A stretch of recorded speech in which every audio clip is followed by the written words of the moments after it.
बाल्यावस्था और विकास। मानव का विकास का परिचय। व्यक्ति की वृद्धि और विकास की प्रक्रिया का अध्ययन बहुत ही महत्वपूर्ण है। जब एक छोटा पौधा अंकुर बनकर फूटता है तो वह कुछ ही दिनों में व वर्षों में पौधे या वृक्ष का रूप धारण कर लेता है। फिर हम कहते हैं कि देखो, इस पौधे की वृद्धि हो गई, ये पेड़ बन गया। इसी तरह माँ के गर्भ में बच्चे की जब से जीवन लीला शुरू होती है, तब से लेकर मृत्यु तक उसमें वृद्धि और विकास की प्रक्रिया चलती रहती है। अतः हम कह सकते हैं कि किसी भी जीव के लिए वृद्धि व विकास बहुत महत्वपूर्ण है। यह एक लगातार चलने वाली प्रक्रिया है। वृद्धि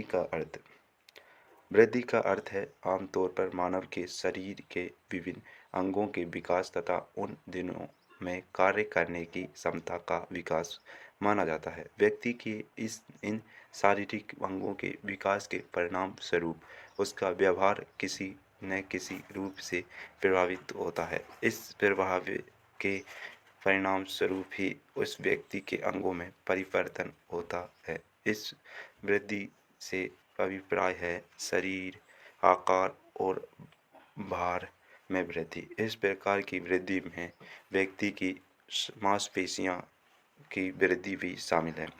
अतः हम कह सकते हैं कि वृद्धि की मुख्य विशेषता यह होती है कि उसे मापा, तोला व देखा जा सकता है। वृद्धि की परिभाषा। विभिन्न वैज्ञानिकों ने वृद्धि को अनेक प्रकार से परिभाषित किया है, जो इस प्रकार है। एडवर्ड सोरेनसन के अनुसार शारीरिक वृद्धि को बड़ा व भारी होना बताया है, जो वृद्धि और परिवर्तनों की ओर संकेत करते हैं। फ्रेक के अनुसार शरीर के किसी भी विशेष पहलू में जो परिवर्तन होता है उसे वृद्धि कहते हैं। उपरोक्त विवरण से वृद्धि के अर्थ एवं प्रकृति के विभिन्न तथ्य स्पष्ट होते हैं। वृद्धि से व्यक्ति बड़ा और भारी होता है। वृद्धि को मात्रा के रूप में मापा जाता है। वृद्धि की सामान्य पद्धति होती है, न कि अलग अलग व्यक्तियों में अलग अलग। वृद्धि निश्चित अंड में विभाजन के फलस्वरूप होती है।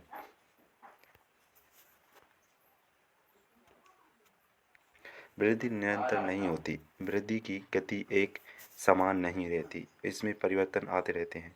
वृद्धि एक विशेष समय तक होती है, फिर उसके बाद रुक जाती है। 8वां, वृद्धि आंतरिक रूप से होती है। 9वां पॉइंट, स्त्रियों में पुरुष की अपेक्षा वृद्धि तीव्र होती है।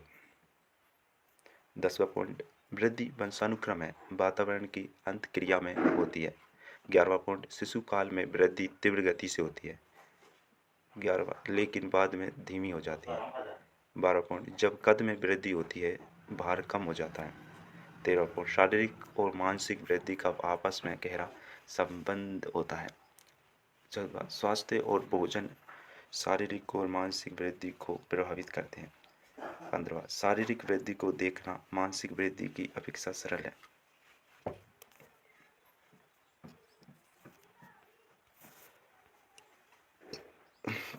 विकास का अर्थ। विकास शब्द उन्नति में से संबंधित परिवर्तनों की ओर संकेत करता है और परिपक्वता की ओर अग्रसर करता है। मानव के आकार और इसकी रचना में वंशानुक्रम और मात्रात्मक परिवर्तनों कारण में कार्य संबंधी सुधार आ जाते हैं। अतः विकास परिपक्वता की एक प्रक्रिया है। अधिकतर शारीरिक विकास शारीरिक वृद्धि पर निर्भर करता है। वृद्धि और विकास के इस बुनियादी संबंध के कारण वृद्धि और विकास शब्दों को एक दूसरे के लिए प्रयोग किया जाता है। विकास की परिभाषा। विभिन्न मनोवैज्ञानिकों ने विकास को अपने अपने विचारानुसार परिभाषित किए हैं, जो इस प्रकार है। जर्डिल्ज, टेलफोर्ड और सोरी के अनुसार विकास शब्द का अर्थ है उन जटिल प्रक्रियाओं का समूह है जिनसे निश्चित अंड से एक परिपक्व व्यक्ति का उदय होता है।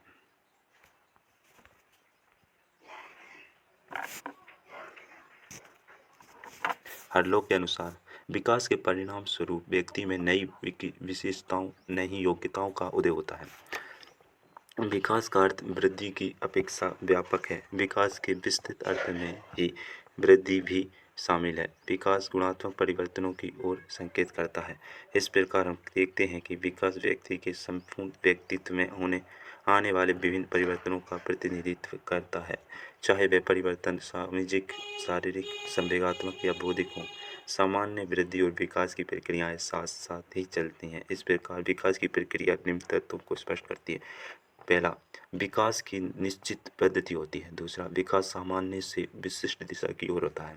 तीसरा, विकास रुकता नहीं है, निरंतर चलता रहता है। चौथा, विकास सभी प्रकार के परिवर्तनों का प्रतिनिधित्व करता है।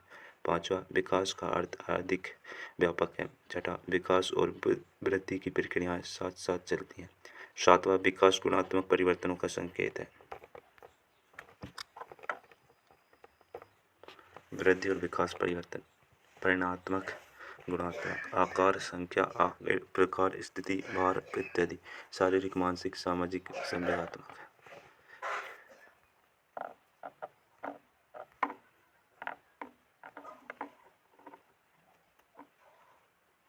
वृद्धि और विकास में अंतर। प्राय ये देखा गया है कि वृद्धि और विकास शब्दों को एक दूसरे का पर्यायवाची समझ लिया जाता है, जबकि यह सत्य नहीं है। दोनों शब्दों के अर्थ, प्रयोग, सिद्धांतों, प्रकृति आदि में कुछ न कुछ अंतर अवश्य दिखाई देता है। इन अंतरों का अध्ययन करना अध्यापक के लिए अति आवश्यक है। वृद्धि और विकास में मुख्य अंतर निम्नलिखित है। अर्थ में अंतर। वृद्धि का अर्थ है शारीरिक परिवर्तन। इन परिवर्तनों के परिणाम स्वरूप ही व्यवहार में परिवर्तन आने प्रारंभ हो जाते हैं।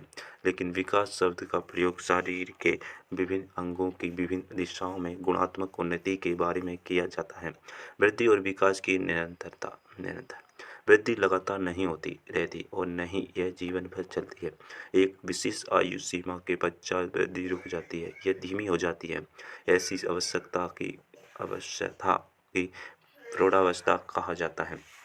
दूसरी ओर विकास की प्रक्रिया में निरंतरता होती है। विकास जन्म से लेकर मृत्यु तक निरंतर चलता ही रहता है, चाहे इसकी गति कैसी भी रहे। विकास की प्रक्रिया कभी नहीं रुक सकती। मनुष्य में गुणात्मक परिवर्तन आयु भर होते ही रहते हैं।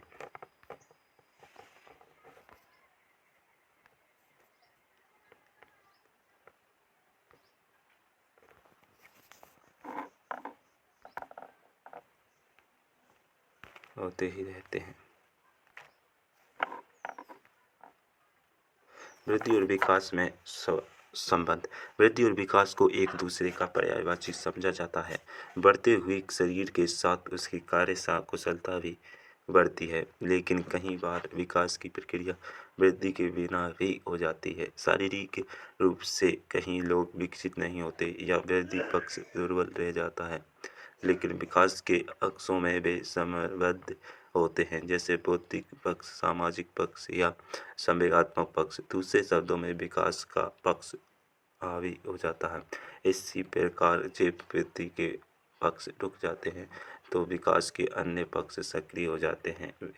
विस्तृत और संकीर्ण शब्द। वृद्धि शब्द संकीर्ण माना गया है, जबकि विकास एक व्यापक शब्द है। विकास शब्द में वृद्धि शब्द को भी शामिल किया जाता है, अर्थात विकास के अर्थ में वृद्धि का पक्ष भी शामिल होता है। विकास के विभिन्न तत्वों में से एक तत्व वृद्धि भी है।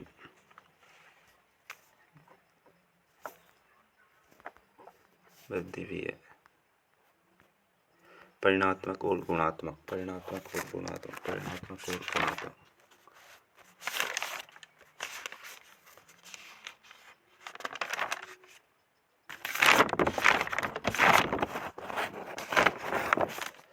वृद्धि परिणात्मक परिवर्तनों से जुड़ी हुई है, जबकि विकास का संबंध गुणात्मक तथा परिणात्मक दोनों से है। वृद्धि और विकास को मापना। वृद्धि का संबंध आकार, भार, ऊंचाई आदि में परिवर्तन से होता है। इस प्रकार परिवर्तनों को मापा जा सकता है। ऐसे परिवर्तनों का आंखों से देखा जा सकता है, लेकिन दूसरी ओर विकास प्रक्रिया के अंतर्गत होने वाले परिवर्तनों को मापना बहुत ही कठिन है। असंभव बल्कि असंभव है। इन्हें मापने के लिए ऐसा कोई तरीका विकसित नहीं हुआ।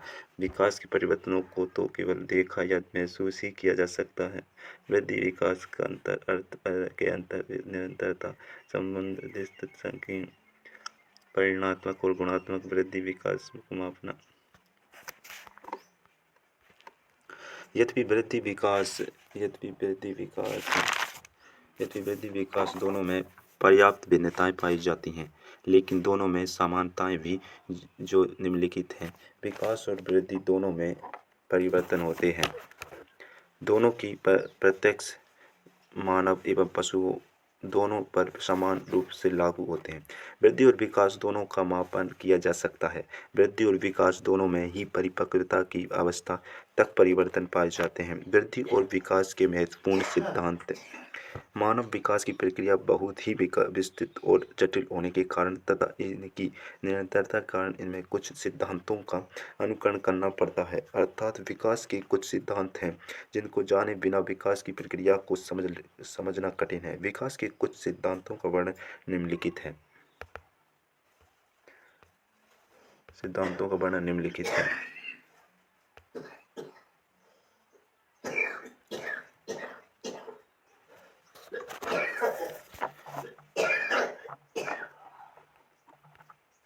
निरंतरता का सिद्धांत। विकास की प्रक्रिया कभी न रुकने वाली प्रक्रिया है, अर्थात यह जन्म से लेकर मृत्यु तक चलती ही रहती है। बल्कि वैज्ञानिक दृष्टि से तो विकास की प्रक्रिया माँ के गर्भ में ही शुरू हो जाती है। दोनों कोषों अर्थात शुक्र और अन्न के निषेचन के परिणाम स्वरूप बने निषेचित अंड से जीवन लीला शुरू होती है और विभिन्न परिवर्तनों का अनुभव करते हुए ये निषेचित अंड मानव बनकर विकास के अन्य पक्षों की ओर बढ़ता है। इस प्रकार विकास की यह प्रक्रिया धीरे धीरे तथा निरंतर चलती रहती है, लेकिन यहाँ तक ये स्पष्ट करना आवश्यक है कि विकास की निरंतरता की गति एक समान नहीं रहती। इसमें भी उतार चढ़ाव आते रहते हैं। इस सिद्धांत से यह भी स्पष्ट होता है कि व्यक्ति में आया कोई परिवर्तन अचानक नहीं होता। आज दिखाई देने वाले परिवर्तन निरंतरता के सिद्धांत का अनुकरण करते हुए कुछ समय पहले शुरू हुआ होगा। एक रूपता का सिद्धांत। विकास की प्रक्रिया में एक रूपता दिखाई देता है, चाहे व्यक्तिगत भिन्नताएं कितनी भी हों, लेकिन यह एक रूपता विकास के क्रम के संदर्भ में होती है। उदाहरणार्थ, बच्चों में भाषा का विकास एक निश्चित क्रम से ही होगा, चाहे यह अच्छे विश्व के किसी भी देश के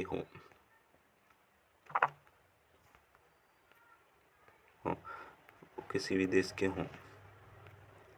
बच्चों का शारीरिक विकास भी एक निश्चित क्रम में होगा, अर्थात यह निश्चित विकास सिर से शुरू होता है। इस प्रकार हम कह देखते हैं कि बच्चों को विकास की गति में तो अंतर हो सकता है, लेकिन विकास के क्रम में एकरूपता होती है। इसी प्रकार हम देखते हैं कि सभी बच्चों के वृद्धि के दूध के दांत भी सबसे पहले टूटते हैं तथा दूसरे बाद में। इस प्रकार एक ही जाति के सदस्यों का विकास एक निश्चित क्रम या प्रतिमान द्वारा होता है। सिद्धांत। व्यक्तिगत भिन्नताओं का सिद्धांत।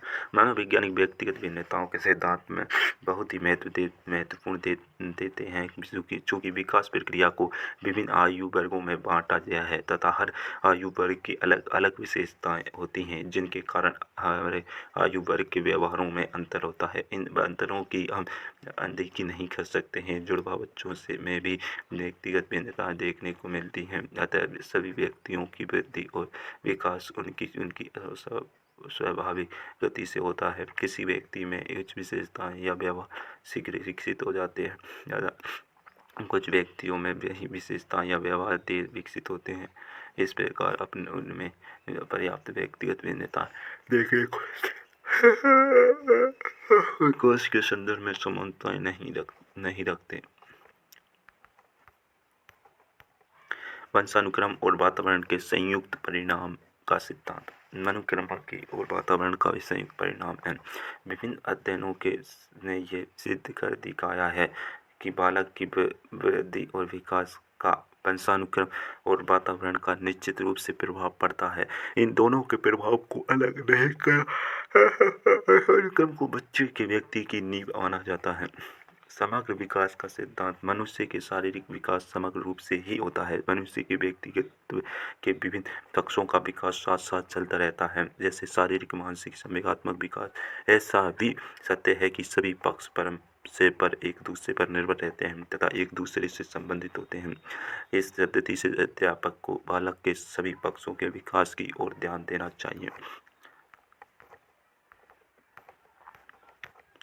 परिपक्वता और अधिगम का सिद्धांत। वृद्धि और विकास की प्रक्रिया में परिपक्वता और अधिगम की महत्वपूर्ण भूमिका होती है। परिपक्वता से वृद्धि और विकास प्रभावित होते हैं एवं प्रभावित हुए वृद्धि और रखने की प्रक्रिया को प्रभावित करते हैं। कोई भी बालक किसी एक कार्य को करने के लिए परिपक्वता ग्रहण कर लेता है, लेकिन यह आवश्यक नहीं कि उसकी यह परिपक्वता अन्य कार्यों को करने के लिए उपयुक्त हो। परिपक्वता के स्तर में भी भिन्नताएं होती हैं। ये भिन्नताएं उसकी अधिगम प्रक्रिया को प्रभावित करती हैं। उदाहरण, यदि कोई बालक किसी कार्य को सीखने के लिए अभी प्रेरित है, लेकिन उस कार्य के लिए अभी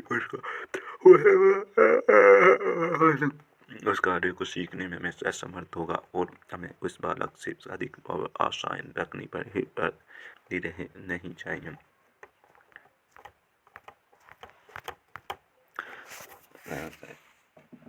हेलो फ्रेंड, तो ये अगर टॉपिक आपको अच्छा लगा हो तो share, subscribe and like. Thank you.